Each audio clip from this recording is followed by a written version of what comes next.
மகளிர் தினத்துக்கு வந்திருக்க உங்கள் அனைவருக்குமே தலைமை கழகத்தின் சார்பாக வருக வருகன்னு வரவேற்கிறோம். உங்களுக்கும் நாங்கள் உணவு ரெடியாக வச்சுருக்கோம்.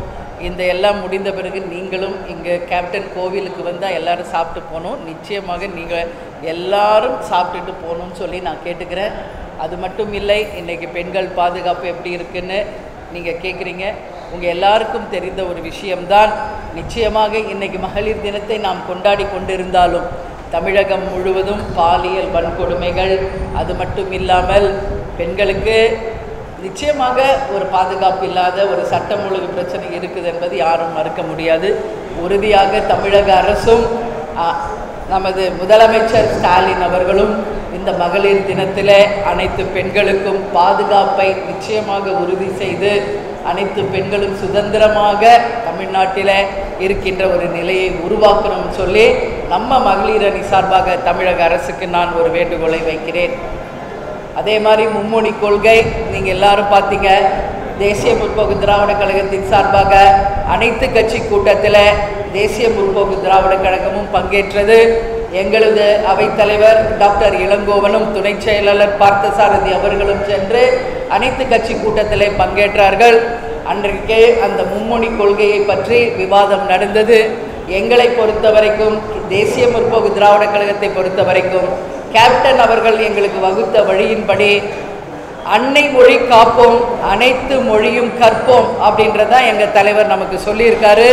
எனவே அந்த வகையில் நமது தமிழ் மொழியை நிச்சயமாக தமிழ்நாட்டில் கட்டாய பாடமாக தர வேண்டும் என்பதை தமிழக அரசுக்கு இந்த நேரத்தில் எங்கள் மகளிர் அணி தினத்தில் மகளிர் அணி சார்பாக நான் வேண்டுகோள் வைக்கிறேன்.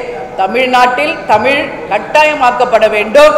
அதே போல இன்றைக்கு அன்னை மொழியை காத்து அனைத்து மொழியும் கற்க வேண்டும் என்பதையும் கேப்டன் சொன்னது வகையிலே தான் இன்றைக்கி தேமுதிக நடந்து கொண்டிருக்கிறது என்பதையும் இந்த நேரத்தில் சொல்கிறேன்.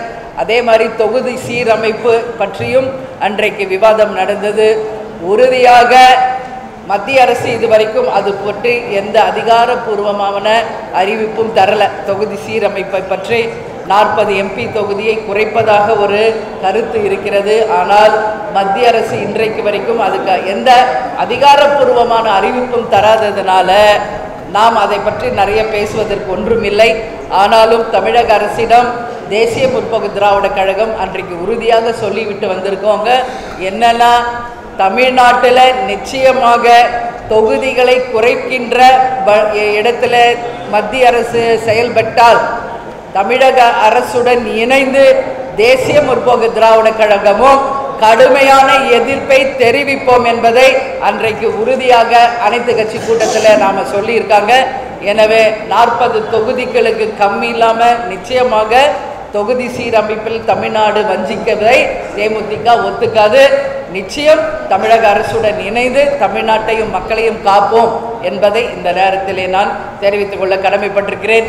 எனவே இந்த மகளிர் அணி தினத்திலே இங்கு வந்திருக்கும் எங்களுடைய அன்பு சகோதர சகோதரிகள் எங்களுடைய பத்திரிகையாளர் அனைவருக்கும் எனது இருகரம் கூப்பி நன்றிகளை தெரிவித்துக் கொண்டு உங்களிடமிருந்து விடைபெறுகிறேன். நன்றி, வணக்கம்.